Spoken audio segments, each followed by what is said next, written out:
السلام علیکم ورحمۃ اللہ وبرکاتہ۔ الحمد للہ ان الحمد للہ نحمده ونستعینه ونستغفره ونعوذ باللہ من شرور انفسنا ومن سیئات اعمالنا من يهده الله فلا مضل له ومن يضلل الله فلا هادي له واشهد ان لا اله الا الله واشهد ان محمدا عبده ورسوله اما بعد فان خير الحديث كتاب الله وخير الهدي هدي محمد صلى الله عليه وعلى آله وسلم وشر الأمور محدثاتها وكل محدثة بدعة وكل بدعة ضلالة وكل ضلالة في النار۔ رب اشرح لي صدري ويسر لي أمري واحلل عقدة من لساني يفقهوا قولي رب زدني علما رب زدني علما رب زدني علما آمین یا رب العالمین۔ ہر قسم کی تعریف اور شکر اللہ رب العزت کے لیے لائق اور زیبا ہے، جو ساری کائنات کی تخلیق کرنے والا، ہر مخلوق کی حفاظت کرنے والا اور ہر مخلوق کی ہر قسم کی ضرورت کا پورا کرنے والا ہے۔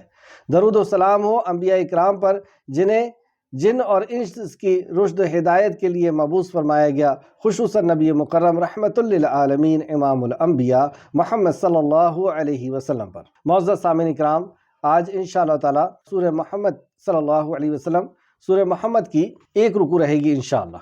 اللہ رب العزت سے دعا ہے کہ اللہ رب العزت صحیح معنوں میں قرآن مقدس کا فہم حاصل کرنے، اس پر ایمان لانے اور عمل کے ساتھ لوگوں تک پہنچانے کی توفیق اور رفیق عطا فرمائے، آمین یا رب العالمین۔ اور یہاں سے سورہ محمد کا ابتدا ہوتی ہے صلی اللہ علیہ وسلم۔ سورہ محمد مدنی سورت ہے اور آپ صلی اللہ علیہ وسلم کا اس میں نام آیا ہے، اس نسبت سے بھی اس سورت کا نام محمد رکھا گیا صلی اللہ علیہ وسلم۔ نبی کریم صلی اللہ علیہ وسلم کا نام قرآن مقدس کے اندر 4 جگہ آیا ہے۔ پہلا سورہ آل عمران کے اندر آپ کا نام محمد آیا، دوسرا سورہ احزاب کے اندر آپ کا نام آیا، اور تیسرا سورہ فتح کے اندر آپ کا نام آیا، اور چوتھا سورہ محمد یعنی یہاں پر آپ کا نام آیا سورہ محمد۔ کچھ لوگوں کا یعنی نصرانیوں کا یہ اعتراض کہ ہمارے نبی بڑے ہیں، ان کا نام قرآن میں زیادہ آیا ہے اور آپ کے نبی کا نام کم آیا ہے۔ اس کا جواب یہ ہے کہ اللہ رب العزت نبی کریم صلی اللہ علیہ وسلم سے خطاب کر رہے ہیں، تو جن سے خطاب کیا جاتا ہے ان کے نام کو لینے کی ضرورت نہیں پڑتی، آپ کا نام کی ضرورت نہیں پڑتی، صرف اشارے سے بات کیا جاتا۔ تو بہرحال سورہ محمد میں 4 رکوع ہے اور 38 آیتیں ہیں۔ اعوذ باللہ من الشیطان الرجیم، بسم اللہ الرحمن الرحیم، اللہ کے نام سے جو رحمان الرحیم ہے۔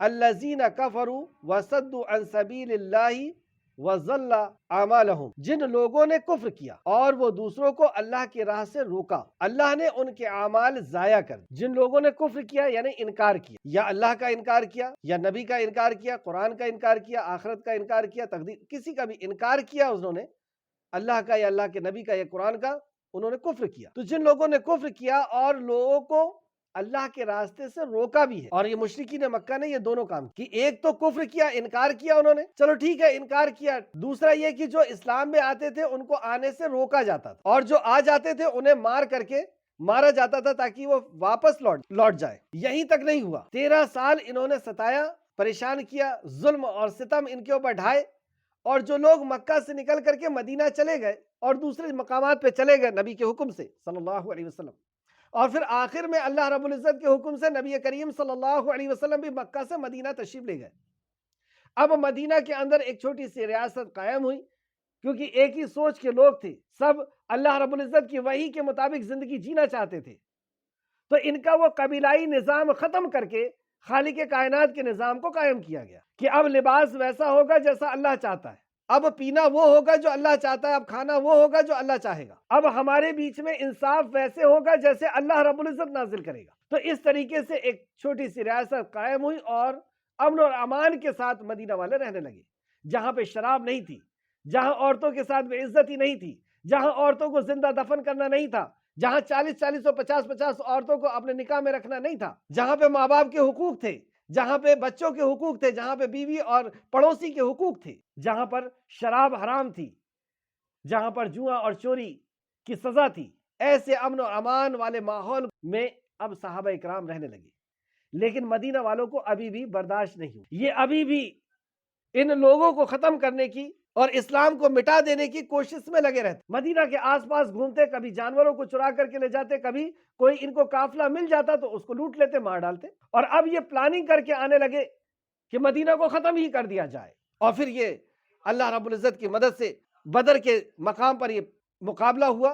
تو اب جب ایسے ماحول آ گئے, اور پچھلی آیت میں نے آپ کو بتایا, پچھلی آیت میں جیسے میں نے آپ کو بتایا کہ 13 سال ہو جانے کے بعد بھی کم و بیش اللہ رب العزت نے کہا کہ صبر کریے, اور ان کے عذاب کے لیے جلد بازی بھی نہیں کرنا ہے, دعا بھی نہیں کرنا. لیکن یہاں پر جب مدینہ آ گئے ہیں اور ان کا ظلم اب اپنی حدوں کو پار کر دی, کہ اب یہ ایک صالح معاشرہ جو تشکیل ہو چکا ہے, جو ظلم سے پاک ہے, جس میں سارے لوگوں کے حقوق ہیں, اس کو یہ ختم کر دینا چاہتے ہیں, اس تحریک کو ختم کر دینا چاہتے ہیں, اس چراغ کو گل کرنا چاہتے ہیں جس کو روشن خود خالق کائنات نے کیا ہے. تو اب اللہ رب العزت نے یہاں پہ اصول بیان فرمایا. اب یہاں پر ظلم کے خلاف لڑنے کا حکم دیا, ظلم کے خلاف لڑنے کا حکم. اب دیکھتے ہیں آپ اس آیت کو. جن لوگوں نے کفر کیا اور دوسروں کو اللہ کی راہ سے روکا, اللہ نے ان کے عمل ضائع کر دیے. تو پہلے یہ بتا دیا کہ ان کے عمل ضائع ہیں. تو کیا مکہ والوں کے بھی عمل تھے؟ ہاں, مکہ کے اندر جو عرب ہے, عربوں کے کچھ خوبی ایسی ہے جو شاید دنیا کی کسی قوم کے اندر ہو, ایسی بھی خوبیاں ہیں کچھ, اور کچھ ایسی برائیاں بھی ہیں جو شاید ہی دنیا کی کسی قوم کے اندر. تو خوبیاں ان کے اندر کیا تھی؟ ان کے اندر شجاعت تھی, ان کے اندر سچائی تھی, گردن قلم ہو جائے لیکن جھوٹ نہیں بولتے تھے, سچائی تھی, بہادری تھی, اور بہادر جو ہوتا ہے وہ جھوٹ نہیں بولتا. وعدے کو پکا کرتے تھے, وعدے کا خیال رکھتے, وعدے کے پکے ہوتے تھے. مہمان نوازی تھی ان کے اندر, مروت تھی, اور صلہ رحمی تھی, یعنی خاندانی حمیت تھی, کہ خاندان کے یعنی قبیلے کے کسی شخص کے اوپر کسی نے وار کیا تو پورا قبیلہ چڑھ جائے گا ان کو. اور خانہ کعبہ کی خدمت کرتے, جو لوگ مسافر آتے تھے, حاجی آتے تھے, ان کی خدمت کرتے تھے, ان کو رہنے کے لیے جگہ دیتے تھے, ان کو کھانے کا اور پانی کا انتظام کرتے. تو یہ سب جو نیکیاں تھیں, اللہ فرماتا ہے ان ساری نیکیوں کو ختم کر دیا گیا. وجہ کیا تھی؟ کیونکہ انہوں نے کفر کیا, انہوں نے رسول کریم صلی اللہ علیہ وسلم کی نبوت کا انکار کیا, انہوں نے اللہ کے کلام کا انکار کیا, اور صرف یہی نہیں, انہوں نے اس دین سے روکنے کی کوشش کی. تو اللہ نے ان کے عمل کو ضائع کر دیا. آیت نمبر 2, اور جو لوگ ایمان لائے, انہوں نے نیک عمل کیے, اور وہ اس قرآن پر بھی ایمان لائے جو محمد صلی اللہ علیہ وسلم پر نازل کیا گیا. یہاں پہ آپ ایک چیز غور کر سکتے ہیں, اور اب انداز بھی آپ دیکھیں بدلتا ہوا نظر آ رہا ہے. مکی صورتیں الگ انداز میں تھی اور مدنی صورت کا الگ انداز ہے. اور جو لوگ ایمان لائے اور انہوں نے نیک عمل کیے, ابھی تک یہی بات چل رہی تھی, لیکن یہاں پر نبی کریم صلی اللہ علیہ وسلم کو فوکس کیا جا رہا ہے, کیونکہ یہاں کے لوگ نبی کریم صلی اللہ علیہ وسلم کو ماننے کے لیے تیار نہیں تھے. تو کہا گیا اور وہ اس قرآن پر ایمان لاتے ہیں جو محمد صلی اللہ علیہ وسلم پر نازل کیا گیا. یہاں پہ آپ کا نام آیا ہے اللہ کے نبی کا, کہ ان کے اوپر جو نازل ہوا, یعنی نبی کی رسالت کو قبول کرنا ہے, اور نبی مکرم صلی اللہ علیہ وسلم کی رسالت کو قبول کیے بغیر کوئی بھی دائرہ اسلام کے اندر داخل نہیں ہو سکتا. اور وہ ان کے رب کے طرف سے حق ہے, اور جو کچھ بھی نازل کیا نبی مکرم کے اوپر وہ اللہ رب العزت کی طرف سے اور حق ہے. اللہ نے ان سے ان کی برائیاں دور کر دی. تو جنہوں نے یہ اپنا ایسا کانسیپٹ بنایا, ایسا عقیدہ بنایا, ایسا عمل بنایا, کہ جنہوں نے ایمان لایا, عمل صالح کیا, قرآن پر ایمان لایا, جو نبی مکرم صلی اللہ علیہ وسلم کی رسالت کو قبول کیا اور اس کو حق جانا اللہ رب العزت کی طرف سے, تو انہیں انعام کیا ملا؟ اللہ نے ان کی برائیاں دور کر دی, ان کی برائیاں ان سے ہٹا دی گئی, اور ان کے حال کی اصلاح کی. یہ صحابہ کرام ہیں جن کی برائیوں کو اللہ رب العزت نے ہٹا دیا, اور جن کے عمل کی اللہ رب العزت نے اصلاح کی, ان کی تربیت. آیت نمبر 3, یہ اس لیے کہ بے شک جن لوگوں نے کفر کیا انہوں نے باطل کی پیروی کی. یعنی ایک ہوتا ہے حق اور دوسرا ہوتا ہے باطل. حق ہے اللہ رب العزت کی طرف سے جو نازل ہوا پاکیزہ دین ہے, اور اس کی مخالفت, اس کے اگینسٹ میں جو چیز ہوتی ہے وہ باطل ہے, اور یہی شیطان کی پرستی سے یا پیروی ہے. تو یہ اس لیے کہ بے شک جن لوگوں نے کفر کیا انہوں نے باطل کی پیروی کی, اور بلا شبہ جو لوگ ایمان لائے انہوں نے اپنے رب کے طرف سے حق کی پیروی کی. یعنی دین جو ہے وہ اللہ کی طرف سے ہے, زندگی گزارنے کا طریقہ اللہ کی طرف سے, اور جس نے اس کی پیروی کی اس نے حق کی پیروی کی. اللہ اسی طرح لوگوں کے لیے ان کی مثالیں بیان کرتا ہے. آیت نمبر 4, چنانچہ جب تم جہاد میں ان لوگوں سے ملو جنہوں نے کفر کیا تو ان کی گردنیں مارو, حتیٰ کہ جب تم انہیں خوب قتل کر چکو تو قیدیوں کو بیڑیوں میں مضبوطی سے باندھ دو. یہاں پر اللہ رب العزت نے اب ظلم کا ظلم کو ہاتھ سے روکنے کا حکم دیا۔ ابھی تک ظلم کو علم سے روکنا تھا، اللہ کی وحی سے روکنا تھا، اور کرائم اسی دو طریقے سے ختم کیے گئے ہیں ہر دور میں۔ جب جب عیشدوت اس دنیا کے اندر آئے ہیں یہی دو فارمولا اپلائی ہوا ہے۔ پہلا یہ کہ آسمانی عیش گرنتھ، آسمانی وحی جو آتی تھی اس کو پڑھ کر کے سنایا جاتا تھا پروفٹ کے ذریعے سے، نبیوں کے ذریعے سے، اور جو سلیم الفطرت لوگ ہوا کرتے تھے اس وحی کو سن کر کے، اس وحی پر غور و فکر کر کے وہ اپنی اصلاح کر لیتے تھے، وہ سدھر جاتے تھے، وہ سارے کرائم سے پاک ہو جاتے تھے، سارے کرائم کو وہ چھوڑ دیتے تھے، ساری برائیوں کو وہ چھوڑ دیتے تھے، سارے قسم کے ظلم کو وہ چھوڑ دیتے تھے۔ اور کچھ لوگ ایسے ہوتے تھے جو آخر تک اسے قبول کرنے کے لیے تیار نہیں ہوتے تھے، وہ آخر تک برائی اور ظلم ہی کرنا چاہتے تھے، یعنی لڑکیوں کو زندہ درگور کرنا چاہتے تھے، شراب پینا چاہتے تھے، زنا کرنا چاہتے تھے، اور ہر قسم کی برائی کے اندر ملوث رہنا چاہتے تھے۔ اور اندھ وشواس میں سب سے زیادہ تو یہ کہ وہ اندھ وشواس کو نہیں چھوڑنا چاہتے، جو 360 مجسمے انہوں نے بنا کے رکھے تھے ان کی وہ عبادت کرنا نہیں چھوڑنا چاہتے۔ اور اب حد پوری ہو چکی تھی کہ انہوں نے 13 سال تو ان کے اوپر یہاں پہ ظلم کیا، جب یہ یہاں سے نکل کر کے مدینہ چلے گئے تو مدینہ میں اب اٹیک کر رہے ہیں کہ ان کو ختم کر دیا جائے۔ تو اب اللہ رب العزت نے حکم دیا کہ اب تم جب یدھ کے میدان میں پہنچ جاؤ، دھرم یدھ جسے کہا جاتا ہے، تو اس جہاد کے میدان میں جب پہنچ جاؤ تو ان کی گردنیں اڑا دو۔ کیوں؟ اگر ایسا حکم نہ ہو تو پھر کیا ہو؟ جب پورے قافلہ کی قافلہ آپ کو اٹیک کر رہا ہے اور پورے مدینہ میں آ کر کے آپ کی گردنوں کو اور آپ کی بیویوں اور بچوں کو اور بوڑھوں کو اور جوانوں کو ختم کر دینا چاہتا ہے، تو کیا حکم ہونا چاہیے کہ اپنی گردن نکال لو، کٹوا لو، ختم ہو جاؤ، اپنی بیوی بچوں کی حفاظت نہ کرو؟ تو یہ حکم میدان کارزار کا ہے، یہ میدان یدھ کا ہے، جنگ کا ہے، کہ جو اساماجک تتو ہیں وہ تمہیں کاٹنے ختم کرنے آ رہے ہیں، تم بھی انہیں قتل۔ ظلم کو سہنا نہیں ہے کہ تم ختم ہو جاؤ۔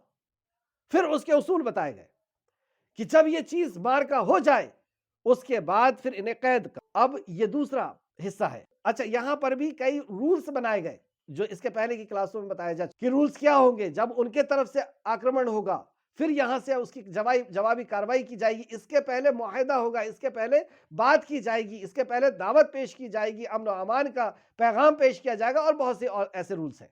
پھر لیکن جب یہ آپس سامنے آ ہی گئے تمہیں قتل کرنے کے لیے تو تم بھی اٹھاؤ تلوار، ظلم کو روکو، ظالم کو روکو اپنے ہاتھ سے، اور جب یہ مارکا ختم ہو جائے تو پھر ان کو پکڑو اور ان کو قید کرو۔ اب جو قیدی ہیں ان کے ساتھ کیا کیا جائے گا؟ اصول دیکھیں آپ اسلام۔ پھر یا تو اس کے بعد ان پر احسان کرو یا فدیہ لو۔ احسان کرو یعنی جو قیدی آئے ہیں ان کے ساتھ احسان کرو۔ اللہ اکبر، احسان کا حکم دیا جا رہا ہے۔ قیدی جو پکڑے گئے ہیں ان کے لیے یہ بات کہی جا رہی ہے۔ تو دیکھیں مدینہ کے اندر ان کے ساتھ کیا احسان کیا گیا تھا۔ ابو عزیز کا بیان ہے، یہ بھی ایک قیدی تھے۔ ابو عزیز کا بیان ہے، مجھے جس انصاری کے گھر میں رکھا گیا تھا، مطلب مدینہ کے ایک صحابی کے گھر میں رکھا گیا تھا، وہ مجھے روٹی کھانے کے لیے دیتے تھے اور خود کھجور کھاتے تھے۔ مدینہ کے اندر روٹی یا مکہ کے اندر روٹی ایک بیش قیمتی چیز تھی، کیونکہ یہ وہاں گندم ہوتا نہیں ہے، گیہوں، اور اس کو امپورٹ کیا جاتا ہے، اس کو دوسرے دیشوں سے بلایا جاتا تھا، تو یہ وہاں پہ بہت قیمتی چیز تھی، بہت کم وہاں کی فصلیں ہوتی تھی، اور جو روٹی کھاتا ہے مطلب وہ بہت رئیس کہلاتا تھا، بہت پیسے والا کہلاتا تھا۔ تو جو قیدی تھا وہ اپنی روداد بیان کرتا ہے کہ مجھے جس کے گھر میں رکھا گیا تھا وہ سوکھی کھجوریں کھا لیا کرتا تھا اور مجھے روٹی کھلاتا تھا۔ کتنا امپریس ہوا ہوگا۔ سہیل بن عمرو کہتے ہیں، کیونکہ سہیل بن عمرو کے بارے میں کچھ لوگوں نے مشورہ دیا کہ اس کے دانت توڑ دو، کیونکہ یہ بہت اچھا اسپیکر ہے، بہت اچھا واعظ و نصیحت کرتا ہے، اور یہ ہمارے خلاف لوگوں کو اکسایا کرتا تھا۔ نبی رحمت صلی اللہ علیہ وسلم نے فرمایا کہ نہیں، یہ میدان کارزار میں نہیں ہے، اس کے دانت کو نہیں توڑا جا سکتا، اس کو امن اور امان سے یہاں پر رکھنا ہے، اس کی ضرورتوں کا اور اس کی خواہشوں کا خیال رکھنا ہے۔ سمامہ بن اسال، انہیں مسجد نبوی کے ستون سے باندھ دیا گیا۔ سمامہ کو 3 راتیں باندھی رکھی گئی۔ بار بار رسول کریم صلی اللہ علیہ وسلم آتے اور کہتے سمامہ کیا خیال ہے؟ وہ پلر سے بندھا ہوا کہتا کہ اگر مجھے مار دیے تو میری قوم بدلہ لے گی، اور مجھے اگر چھوڑ دیے تو میں احسان مانوں، اور فدیے میں جو چاہو وہ لے سکتے ہو۔ نبی کریم صلی اللہ علیہ وسلم سنتے اور چلے۔ 3 دن 3 راتیں مسجد نبوی کے اندر کیسی تعلیم نہیں ہوئی ہوگی؟ نبی کریم صلی اللہ علیہ وسلم اپنے صحابہ کو دین سکھا رہے ہیں، قرآن کی تلاوت ہو رہی ہے فجر میں، عصر، مغرب میں، عشاء میں، اور نبی کریم خود وہاں پہ قرآن سنا رہے ہیں۔ 3 دن بعد نبی مکرم نے کہا کہ اسے چھوڑ دیا جائے، نہ ان سے پیسے لینا ہے اور نہ ان سے فدیہ وغیرہ کچھ نہیں لینا ہے، ان کو ویسے چھوڑ دینا ہے۔ یہ گئے اور کسی علاقے میں جا کر کے غسل کیے اور واپس آئے، اور واپس آ کر کے نبی کریم صلی اللہ علیہ وسلم سے کہتے ہیں کہ دنیا میں سب سے بدترین، دنیا میں سب سے برا اگر میرے نزدیک کوئی چہرہ تھا تو وہ آپ کا تھا، دنیا میں سب سے برا کوئی دین اگر میری نزدیک تھا تو وہ دین آپ کا دین تھا، دین اسلام تھا۔ آج دنیا کے اندر سب سے قیمتی اور سب سے محبوب اور سب سے پسندیدہ اگر مجھے کوئی چہرہ ہے تو وہ آپ کا ہے صلی اللہ علیہ وسلم، اور جو سب سے محبوب دین ہے وہ آپ کا دین ہے، میں اسلام قبول کرنا چاہتا ہوں۔ اور پھر انہوں نے وہاں پر اسلام قبول کیا۔ تو یہ تھا کہ جو قیدی ہو گئے ہیں ان کے ساتھ احسان کرو، تو ان کو ایسا قیدی رکھ کر کے بھی ان کے ساتھ احسان سلوک کیا گیا، یا ان سے فدیہ لے لو۔ تو آپ دیکھتے ہیں کہ جنگ بدر میں کیا فدیہ لیا گیا تھا؟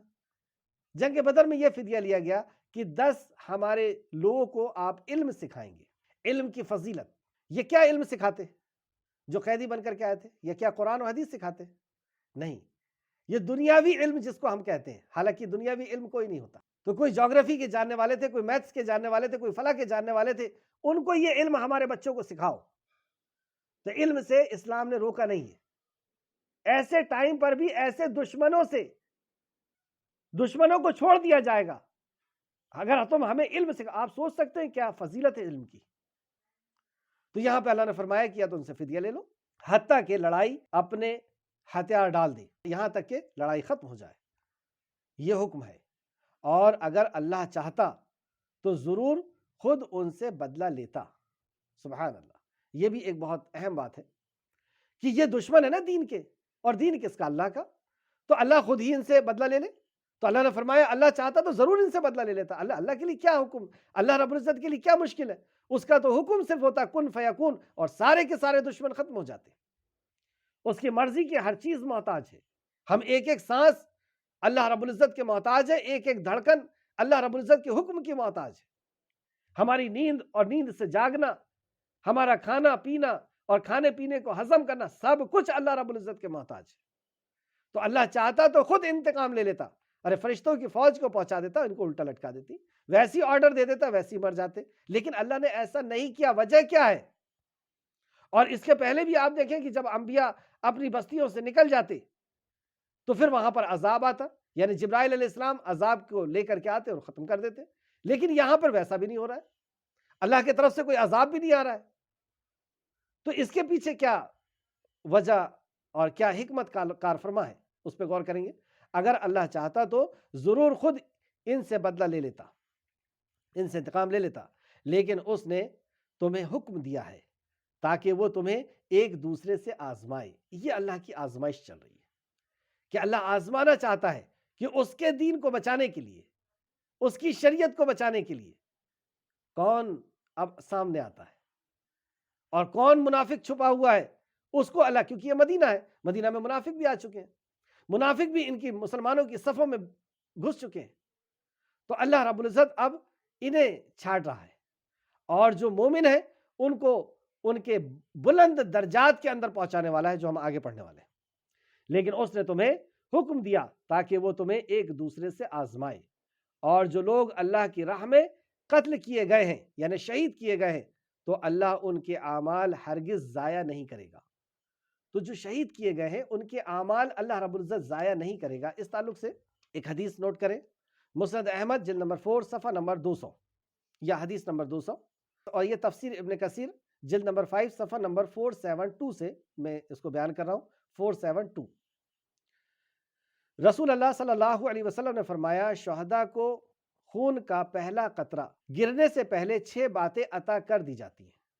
اس کا خون کا قطرہ زمین پہ نہیں گرتا، اور 6 باتیں اس کو عطا کی جاتی ہے شہداء کو۔ پہلی کون سی ہے؟ اس کے ہر گناہ معاف کر دیے جاتے ہیں۔ دوسرا، اسے جنت میں اس کا مقام دکھا دیا جاتا ہے۔ تیسرا، حور سے اس کا نکاح، اس کی شادی کرا دی جاتی ہے۔ چوتھا، وہ بڑی گھبراہٹ، اور پانچواں، عذاب قبر سے محفوظ کر دیا جاتا ہے، یعنی برزخی زندگی نہیں، سیدھے جنت میں جا رہا ہے۔ اور چھٹواں، اسے ایمان کا حلیہ پہنا دیا جاتا ہے، مطلب ایمان کا بھی کوئی حلیہ ہے، کوئی لباس ہے، وہ اسے پہنا دیا۔ تو یہاں پہ بتایا گیا کہ ہم ان کے عمل کو ضائع نہیں کریں گے، وہ جلد ان کے رہنمائی کرے گا اور ان کے حال کی اصلاح کرے گا، مطلب وہ شہداء کی وہ جلد رہنمائی کرے گا اور ان کے حال کی اصلاح کرے گا، اور وہ انہیں اس جنت میں داخل کرے گا جن کی ان کو خوب پہچان کرا دی جا چکی ہوگی۔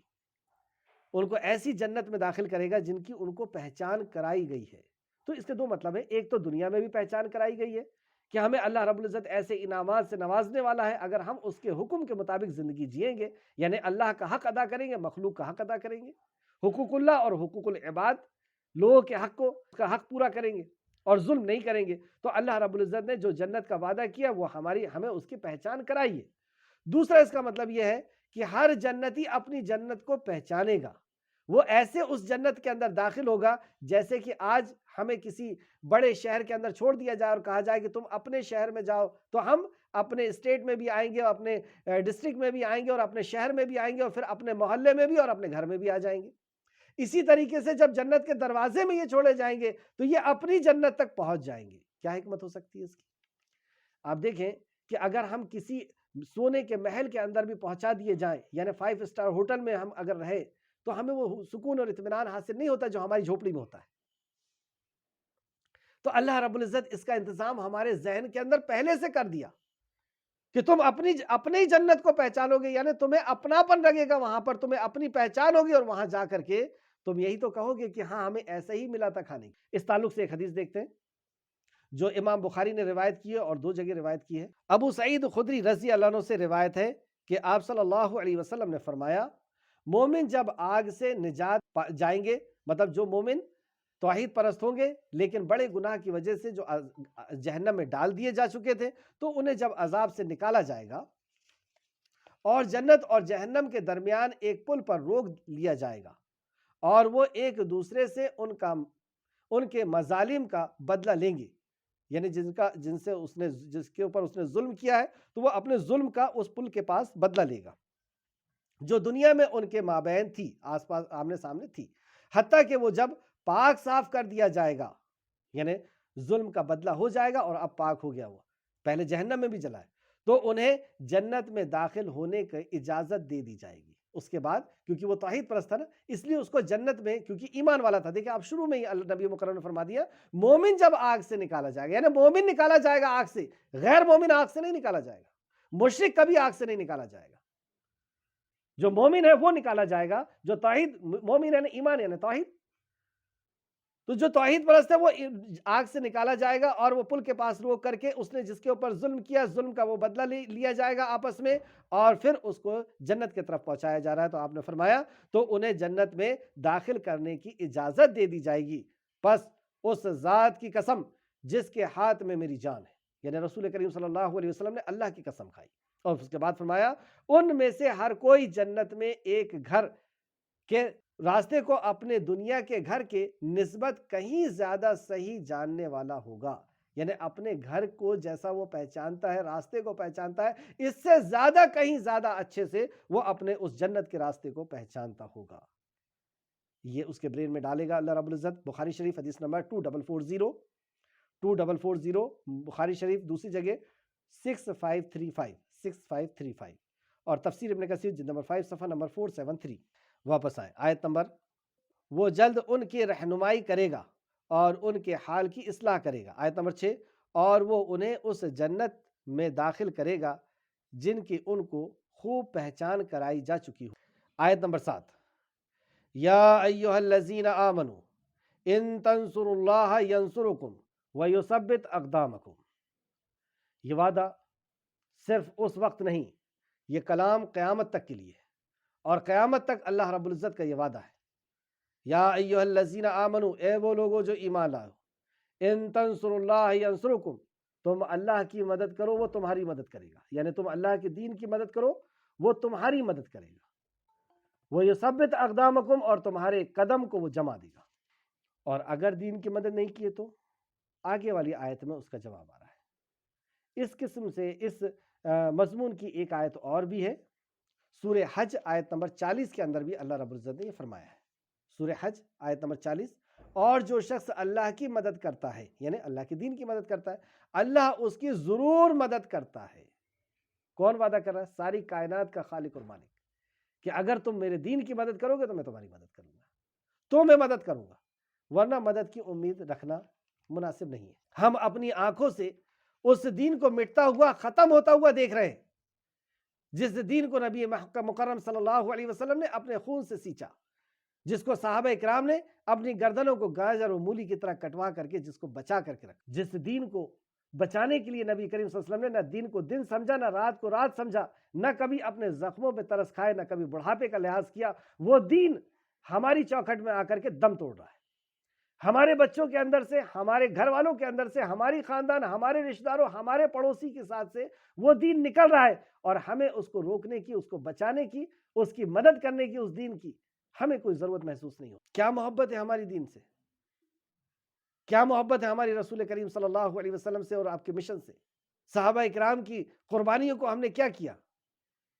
یہ قرآن ایسے ہی نہیں پہنچ گیا آپ کے اور میرے ہاتھ تک، بہت بڑی قربانیاں اس کے پیچھے لگی ہیں۔ یہ پاکیزہ دین جو ہمیں دیا گیا ہے، اگر ہم نے اس کی قدر نہیں کیے اور قدر نہیں کیے، وہی اسی کا حال ہے آج۔ تو اللہ رب العزت نے یہ وعدہ کیا آیت نمبر 7 میں، اے ایمان والو، کس سے وعدہ ہے؟ ایمان والوں سے۔ ایک بات یہ بھی غور کریں، کیا ایمان والا مدد نہیں کرے گا؟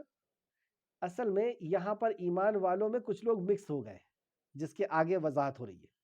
اے ایمان والو، اگر تم اللہ کے دین کی مدد کرو گے تو وہ تمہاری مدد کرے گا، تو کرے گا، اور تمہارے قدم ثابت کر دے گا، تمہارے قدموں کو جما دے گا۔ اب آندھی اور طوفان، بڑی بڑی جو طاقتیں ہیں یا دشمن ہیں، وہ تمہارے قدم کو نہیں ہلا سکتے۔ آیت نمبر 8، اور جن لوگوں نے کفر کیا، انکار کیا، اس بات سے کفر کر دیا، تو جن لوگوں نے کفر کیا تو ان کے لیے ہلاکت ہے، ان کے لیے ہلاکت ہے، کیونکہ جب دین ہی نہیں بچے گا تو یہ کہاں سے بچیں گے؟ جب دین ہی نہیں بچے گا تو ان کے الگ الگ جو ٹولیاں ہیں وہ کہاں سے بچیں گی؟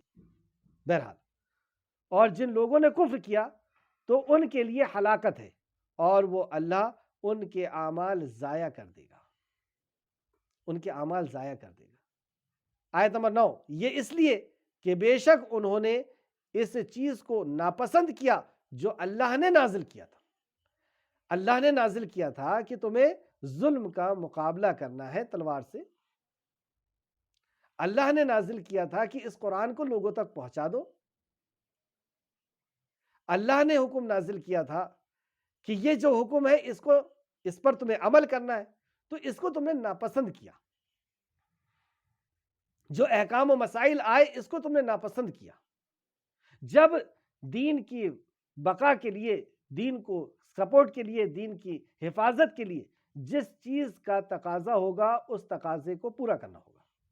اگر دین ہم سے وقت مانگ رہا ہے تو وقت دینا ہوگا، مال مانگ رہا ہے تو مال دینا ہوگا، اور وقت سے علم حاصل کر کے علم سے علم پہنچانا ہوگا۔ فَلَا تُطِعِ الْكَافِرِينَ وَجَاهِدْهُمْ بِهِ جِهَادًا كَبِيرًا، سورۃ فرقان۔ فَلَا تُطِعِ الْكَافِرِينَ، بھلی کافروں کو کتنا ہی برا لگے، انکار کرنے والوں کو کتنا ہی برا لگے، تم اس قرآن کے ساتھ جہاد کرو، اور یہ جہاد بڑا جہاد، جہادن کبیرہ۔ یہاں تلوار کے ساتھ جہاد کرنے کا نہیں کہا، بڑا جہاد کیا ہے؟ قرآن کے ساتھ جہاد کرو، یعنی اس قرآن کو لوگوں تک پہنچاؤ، اور اس کے پہنچانے میں جو جد و جہد ہو رہی ہے، جو کوشش ہو رہی ہے، یہ بڑا جہاد ہے۔ اور اس کے اندر پھر سارے احکام و مسائل آ گئے۔ آج جو احکام آ رہا ہے وہ بھی اسی کے اندر ہے نا، قرآن کے اندر۔ قرآن کا حکم ہے کہ اب ظلم کی انتہا ہو گئی، اب یہ تمہیں ختم کرنے آ رہے ہیں، اٹھاؤ، اٹھ جاؤ۔ تو جب جس چیز کا مطالبہ ہوگا اس مطالبے کو ہمیں پورا کرنا ہوگا اس دین کی سپورٹ کے لیے، اور اگر سپورٹ کرو گے، مدد کرو گے، تو خالق کائنات کا وعدہ کہ میں تمہاری مدد کروں گا، اور نہیں کرو گے، کفر کرو گے، تو سنو آیت نمبر 8، اور جن لوگوں نے کفر کیا، یعنی یہاں پہ منافق کا ذکر ہو رہا ہے، کیونکہ ان لوگوں کو بڑا مشکل لگتا تھا۔ تو جن لوگوں نے کفر کیا تو ان کے لیے ہلاکت ہے، اور وہ اللہ ان کے اعمال کو ضائع کر دے گا۔ تو اعمال کو کیا کیا چیز ضائع کرتی ہے، تھوڑا سا اس کو بھی دیکھیے۔ کن لوگوں کے عمل ضائع ہو جاتے ہیں؟ جو ایمان کا انکار کرے اس کے عمل ضائع ہو جاتے ہیں، جیسے جو توحید کا انکار کر دے، رسالت کا انکار کر دے، قرآن کا انکار کر دے، مرنے کے بعد کی زندگی کا انکار کر دے، وہی جو 6 ارکان ہیں، یا نیت کی خرابی، یہ بھی عمل کو ضائع کرتی ہے۔ نیت کی خرابی ہے یعنی اللہ کی رضا کے لیے نہیں، کوئی اور رضا کے لیے عمل کر رہا ہے، نیت ٹھیک نہیں ہے، ریاکاری ہے، یہ بھی عمل کو ضائع کرتے ہیں۔ بعض باتیں اور بعض عمل بھی نیت کو برباد کرتے ہیں، جیسے ایسا کام جو بدعت ہے، جس کی تعلیم رسول کریم صلی اللہ علیہ وسلم نے نہیں دی، جو سنت کے مخالف ہے۔ سنت ہے تو ٹھیک ہے، لیکن سنت کے مخالف ہے وہ بھی عمل برباد ہو جاتا ہے۔ صدقہ دے کر کے ستانا، جتانا، ٹارچر کرنا، یہ بھی عمل کو برباد کرتا ہے۔ حسد سے بھی نیکی جل جاتی ہے، حسد کرنا کسی سے، کسی کی اچھی بات سے، کسی کی دولت سے، کسی کی شہرت سے، کسی کی خوبصورتی سے، کسی کی خاندان سے، کسی کے شوہر کو دیکھ کر کے، کسی کے بچے کو دیکھ کر کے حسد کرنا، یہ بھی نیکیوں کو جلاتا ہے۔ تو بہرحال یہاں پہ کس وجہ سے ان کی نیکیاں جل رہی ہیں، ختم ہو رہی ہیں؟ نمبر 8 میں واپس آئیں، اور جن لوگوں نے کفر کیا تو ان کے لیے ہلاکت ہے، اور وہ اللہ ان کے اعمال ضائع کر دے گا، یہ اس لیے کہ بے شک انہوں نے اس چیز کو ناپسند کیا جو اللہ نے نازل کی۔ تو اللہ رب العزت نے جو بھی احکام و مسائل نازل کیے ہیں ان کو اگر انہوں نے ناپسند کیا، اب ہم اپنا جائزہ لے لیں کہ کہیں ایسا تو نہیں کہ قرآن کا کوئی احکام ہمیں پسند نہیں آتا، جیسے ان لوگوں کو، منافقوں کو پسند نہیں آیا تھا کہ ہم وہاں پہ جائیں اور لڑیں، پھر اس نے بھی ان کے نیک اعمال ضائع کر دیے، تو اللہ نے بھی ان کے نیک اعمال ضائع کر دیے، تباہ کر دیے، برباد کر دیے۔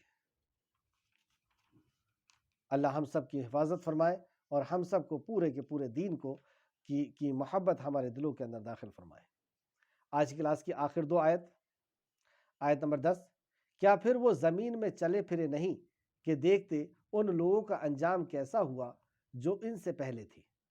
تو اب یہاں پہ پھر عبرت حاصل کرنے کی بات کہی گئی کہ تم کیوں نہیں عبرت حاصل کرتے، نصیحت کیوں نہیں حاصل کرتے، زمین میں چل پھر کر کے تو دیکھو کہ جنہوں نے اللہ رب العزت کے احکام و مسائل کا انکار کیا، دین کا انکار کیا، ان کا کیا حال ہوا، نبی کا انکار کیا، ان کا کیا حال ہوا۔ اللہ نے ان پر تباہی ڈال دی، دیکھ لو ان کی تباہی کو، اللہ نے ان کی تباہی ڈال دی۔ اور ہم بھی دیکھ سکتے ہیں کہ یہ مکہ کے اندر نازل ہو رہی تھی، مدینہ کے اندر نازل ہو رہی تھی، مکہ والوں کا اور آس پاس جنہوں نے دشمنی کی تھی اس مذہب سے، ان کا کیا حال ہوا۔ اور کافروں کے لیے اس طرح کی سزا ہے، اور کافروں کے لیے ہی اس طرح کی سزا تیار کی گئی ہے۔ آیت نمبر 11، یہ اس لیے کہ بے شک اللہ ان لوگوں کا مددگار ہے جو ایمان لائے۔ یہ اللہ رب العزت کا وعدہ ہے کہ جو ایمان لایا اللہ اس کا مددگار ہے، اس کا ولی ہے، اس کا دوست ہے، اس کا سہارا ہے، اس کی مدد کرنا اللہ نے اپنے اوپر لازم کر لیا ہے۔ اور بے شک جنہوں نے کفر کیا، جو کافر ہیں، ان کا کوئی مددگار نہیں، ان کا کوئی حامی اور ان کا کوئی مددگار نہیں۔ آج کی کلاس کا خلاصہ، رکو نمبر 5 سورہ محمد صلی اللہ علیہ وسلم۔ مقصد زندگی آیت نمبر 3 کے اندر ہم کو پتہ چلا حق کی پیروی کرنا، حق کی پیروی کرنا۔ اللہ ہمارا رب ہے، اس تعلق سے آیت نمبر 8 میں نمبر 1، اللہ تعالیٰ کافروں کا اعمال کو ضائع کر دینے والا ہے، یعنی اگر ہم نے بھی کفر کیا، اللہ رب العزت ہم سب کو محفوظ رکھے، تو کفر جو ہے وہ عمل کو ضائع کر دیتا ہے، شرک جو ہے عمل کو ضائع کر دیتا ہے۔ دوسرا مطلب پچھلی نیکیوں کو ختم کر دیتا ہے۔ دوسرا اللہ تعالیٰ ایمان والوں برائیاں دور کرنے والا ہے۔ آیت نمبر 2، اللہ ایمان والوں کی برائیاں جیسے شرک نیکیوں کو ختم کرتا ہے، اسی طریقے سے توحید گناہوں کو ختم کرتا ہے۔ سبحان اللہ۔ تو اللہ تعالیٰ ایمان والوں کی برائیوں کو دور کرتا ہے۔ تیسرا، اللہ تعالیٰ ایمان والوں کے حال درست کرنے والا ہے، ایمان والوں کے حال کو درست کرتا ہے۔ ولی الذین آمنوا یخرجوہم من الظلمات الی النور، انہیں ظلمات سے نکالتا ہے اور نور کی طرف لے کر کے جاتا ہے، اور اللہ ان کا ولی ہوتا ہے۔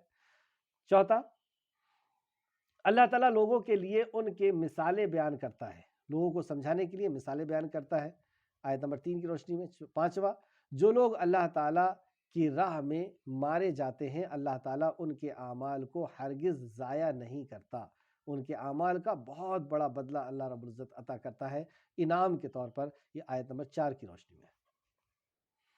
چھٹواں، اللہ تعالیٰ شہداء کی رہنمائی فرمانے والا ہے، آیت نمبر 5 کی روشنی میں۔ 7واں اللہ تعالیٰ شہداء کا حال درست کرنے والا ہے، یعنی ان کے جو لباس کی بات تھی اور ان کو جو انعامات کی بات تھی، آیت نمبر 5 کی روشنی میں۔ 8واں اللہ تعالیٰ شہداء کو اس جنت میں داخل کرنے والا ہے جس سے وہ انہیں واقفیت کرا چکا ہوگا۔ واقفیت پہلے سے کرا چکا، پہلے سے ان کے برین کے اندر، ان کے ذہن کے اندر وہ بات ڈالی جا چکی ہے کہ تمہارا گھر کا راستہ کدھر سے ہے۔ سبحان اللہ، کیا نعمتیں ہیں اللہ رب العزت کی۔ آیت نمبر 6 کی روشنی میں اللہ ہم سب کو تو شہادت عطا فرما، آمین یا رب العالمین۔ 9واں اللہ تعالیٰ کا وعدہ ہے اگر تم اللہ تعالیٰ کی مدد کرو گے تو وہ تمہاری مدد کرے گا۔ کس کا وعدہ؟ اللہ کا وعدہ ہے، آیت نمبر 7 کی روشنی میں۔ اللہ ہمیں ایمان اس میں عطا فرما دے، آمین رب العالمین۔ 10واں کفر کرنے والوں کے اعمال کو اللہ تعالیٰ ضائع کرنے والا ہے، جو کفر کرے گا اس کے عمل کو اللہ برباد کر دے گا، آیت نمبر 8 کی روشنی میں۔ 11واں اللہ تعالیٰ ہی ہر ایک کو اس کے انجام تک پہنچانے والا ہے، ہر ایک اپنے انجام کو پہنچنے والا ہے، آیت نمبر 10 کی روشنی میں۔ رسول اللہ صلی اللہ علیہ وسلم ہمارے رہنما ہے۔ نمبر ایک رسول اللہ صلی اللہ علیہ وسلم نے حق کی پیروی کرنی سکھائی۔ دوسرا، رسول اللہ صلی اللہ علیہ وسلم نے اللہ تعالیٰ کی راہ سے روکنے کے اسباب سمجھائے، کہ اللہ تعالیٰ کے راستے سے روکنے کے اسباب، نمبر 1 آیت نمبر 1 کی روشنی میں۔ تیسرا، رسول اللہ صلی اللہ علیہ وسلم نے باطل کی پیروی کرنے کی حقیقت سمجھائی، کہ باطل کی پیروی کیا ہے، اصل میں دین، نبی کی سنت کا چھوڑ دینا، نبی کے حکم کا چھوڑ دینا اور شیطان کی پیروی کرنا، یہی باطل ہے۔ یہ 3 نمبر کیا ہے؟ انجام آج کی کلاس میں ہمیں کیا پتہ چلا؟ نمبر 1، کفر کرنے والوں کے لیے ہلاکت ہے، اللہ تعالیٰ ان کے اعمال کو ضائع کر دیتا ہے، برباد کر دیتا ہے، یعنی کفر اور شرک کرنے والوں کے اعمال برباد ہو جاتے ہیں اور ان کے لیے ہلاکت ہے۔ نمبر 2، اس وجہ سے کہ انہوں نے اس چیز کو ناپسند کیا جو محمد صلی اللہ علیہ وسلم پر نازل کی گئی، اس چیز کو انہوں نے ناپسند کیا جو اللہ کے نبی پر نازل کی گئی، آیت نمبر 8 کی روشنی میں۔ کامیاب لوگوں کے رویے، کامیاب لوگوں کے رویے، نمبر 1، کتاب پر ایمان لانا۔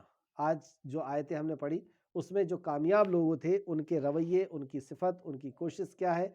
کتاب پر وہ ایمان رکھتے ہیں، آیت نمبر 2۔ دوسرا، نیک عمل کرتے ہیں، آیت نمبر 2۔ تیسرا، حق کی پیروی کرتے ہیں، آیت نمبر 3۔ حق کی پیروی یعنی جو آسمانی وحی آئی ہے، جو قرآن و حدیث ہے، اس کی پیروی کرتا ہے۔ احسان کرتے ہیں، احسان کرنا، جو قیدیوں کے اوپر احسان کیا گیا تھا، سورہ محمد آیت نمبر 4۔ ناکام لوگوں کے رویے، کفر کرنا، آیت نمبر 1 کی روشنی میں، کفر کرنا۔ دوسرا، اللہ تعالیٰ کی راہ سے روکنا، اللہ تعالیٰ کی، ایک تو خود کفر کر رہے ہیں، انکار کر رہے ہیں، قرآن سیکھنے سے، قرآن کو سمجھنے سے، اس پہ ایمان لانے سے، اس پہ عمل کرنے سے، نبی کی تعلیمات سے، اور دوسرا دوسروں کو روک بھی رہے، تو یہ ناکام لوگوں کے رویے ہیں، تباہ اور برباد ہونے والوں کے رویے ہیں یہ۔ تیسرا، باطل کی پیروی کرنا، یعنی حق ہے، قرآن و حدیث ہے، لیکن اس کے بعد بھی اگینسٹ میں جا کر کے کچھ دوسرا کام کرنا، یہ باطل کی پیروی ہوگی اور یہ تباہ اور برباد ہونے والے لوگ ہیں، ناکام لوگ ہیں، آیت نمبر 3 کی روشنی میں۔ چوتھا، اللہ تعالیٰ کی کتاب کو ناپسند کرنا، اللہ تعالیٰ کی کتاب کو ناپسند کرنا یعنی اس کے کسی احکام و مسائل کو پسند نہیں کرنا، یہ آیت نمبر 9 کی روشنی میں۔ آؤ کچھ کر لیں، آج ہمیں کیا کرنے کا عزم کرنا چاہیے؟ اللہ تعالیٰ کی مدد کرنا ہے، یعنی اللہ کے دین کی مدد کرنا ہے۔ وعدہ اللہ رب العزت کا ہے کہ وہ ہماری مدد کرے گا، اب ڈر کس بات کا ہے؟ تو اللہ رب العزت کی تو دین کی مدد کیا ہے؟ دین کی مدد میں جب جس چیز کا مطالبہ ہوگا، جیسے آج اگر ہم غور کریں تو دین کس چیز کا مطالبہ کر رہا ہے ہم سے؟ دین ہم سے علم کا مطالبہ کر رہا ہے۔ علم مسلمانوں کے پاس سے دین کا جا چکا، گھروں کے اندر یہاں تک جہالت ہو گئی کہ گھروں کے اندر ترجمے والا قرآن تک نہیں ہے، اس کو سمجھانے والا نہیں ہے کوئی، خاندان کی خاندان جاہل پڑی ہوئی ہے، شہر کے شہر، اسٹیٹ کے اسٹیٹ خالی پڑے ہوئے۔ تو سب سے زیادہ آج جو دین کو مطالبہ ہے وہ اس علم کو لوگوں تک پہنچانے کا ہے، اس پیغام کو لوگوں تک پہنچانے کا ہے۔ تو اس میں ہمیں اپنا مال بھی لگانا ہے، اپنا وقت بھی لگانا ہے، اور اپنی صلاحیت، اپنی طاقت، ہر چیز لگانا ہے انشاءاللہ تعالی۔ تو اللہ کی مدد کرنی ہے، یعنی اللہ کے دین کی مدد کرنی ہے۔